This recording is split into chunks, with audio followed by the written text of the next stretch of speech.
Number 2, તમે ઉપર ઉઠો, તમારી જાતના પ્રેમ કરતાં હજી જરાક ઉપર જાઓ. કોની સાથે? તમારા સ્વજનો સાથેનો પ્રેમ વધારો, સ્વજન કેન્દ્રિત પ્રેમ. મને ઘણી વખત દુઃખ થાય છે કે તમારી સામે મારે એમ બોલવું પડે કે તમે તમારા મા બાપ સાથે પ્રેમ કરો, તમારા ભાઈ અને બહેન સાથે તમારી લાગણી હોવી જોઈએ. આ વાત અમારે તમને કરવાની હોય. સ્વજન કેન્દ્રિત પ્રેમ એનું કારણ છે, કારણ કે આખી દુનિયા સાથે કદાચ પ્રેમ ના કરી શકો, તમારા પરિવાર સાથે કરો. નથી કરતા, કારણ કે પરિવાર સાથેનો પ્રેમ પણ હવે ઘટતો ચાલ્યો છે. સાચું બોલું, તમારા મા બાપ જાત્રા કરવા જાય, તમે સાથે જાઓ છો ખરા? જાઓ છો? સાથે જાઓ?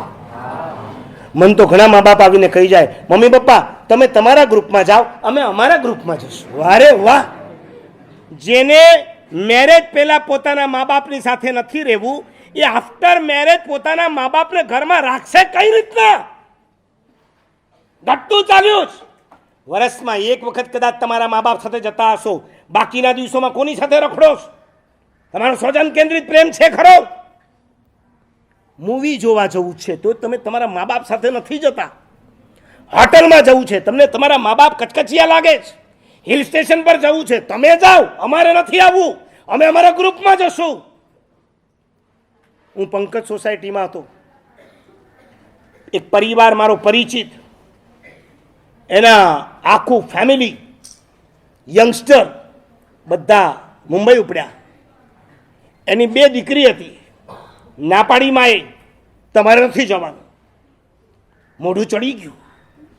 મને આવીને કહી ગયા કે મારા સાહેબ આવે તો જરા સમજાવજો, અમે શા માટે ના પાડીએ છીએ. એ આ ઉંમરમાં એમને નથી સમજાતું. મેં કીધું બરાબર છે. મેં સમજાવ્યા, સમજી ગયા. મોઢું ચડેલું હતું, ઉતરી ગયું એમ તો ન કહેવાય, પાછું ઉતરી ગયું એનો અર્થ આવ્યો જુદો થઈ જાય, પણ નોર્મલ થઈ ગયું. ક્યાં ગયા હતા? અમદાવાદથી મુંબઈ નહોતા ગયા કે મુંબઈ પણ ગયા હતા ક્યાં? અત્યારે એક નવું તમારા ફરવાનું સ્થળ ચાલુ થયું છે, જેનું નામ છે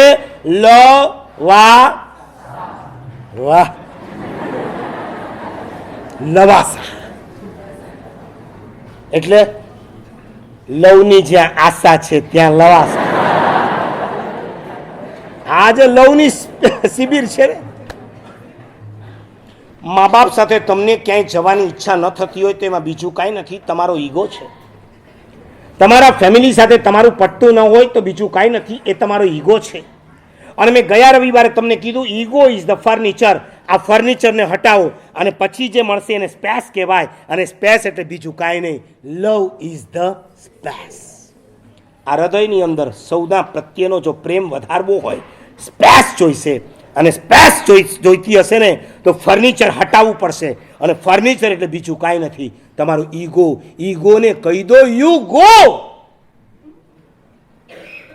તું છે માટે હું કોઈને ચાહી નથી શકતો. તું જાય તો હું આખી દુનિયાની સાથે પ્રેમ કરી શકું એમ છું. તારા કારણે જ હું કોઈની સાથે પ્રેમ નથી કરી શકતો. બહુ જાત સાથે પ્રેમ એ પણ બીજું કાંઈ નથી, તમારો ઈગો છે. જાતથી જરાક ઉપર ઉઠો, સ્વથી ઉપર ઉઠીને સ્વજન સુધી પહોંચો. તમને ખબર છે, રામ જ્યારે વનવાસમાં ગયા ત્યારે રામની સાથે કોણ કીધું?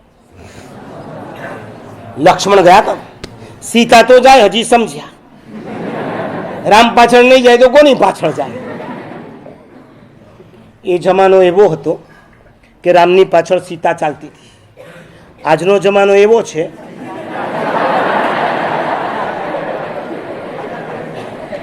હું 20 વર્ષ પહેલા જામનગર ગયો હતો. જામનગરથી પાછા ફરતા રાજકોટ આવ્યો. રાજકોટની બહાર એક સૈનિક સોસાયટી હતી, ત્યાં અમે ઉતર્યા હતા. આ સોસાયટીની અંદર સાંજના સમયે ઉતર્યા હતા ત્યારે એક ભાઈ મળ્યો. મને કે મારા સાહેબ ગામડામાં અને શહેરમાં બહુ ફરક, ડાયરા છે. રાજકોટ કાઠિયાવાડા બધા બહુ મીઠું મીઠું બોલે અને એ એટલું સરસ બોલે. મને કે મારા સાહેબ તમને ખબર છે ગામડા અને શહેરમાં શું ફરક? ના, હજી હું નવો ત્યારથી હજી મારા પ્રવચન પણ શરૂ નહોતા થયા. અને એણે મને સમજાવ્યું કે મને કે ગામડામાં અને શહેરમાં ફરક. મેં કીધું શું?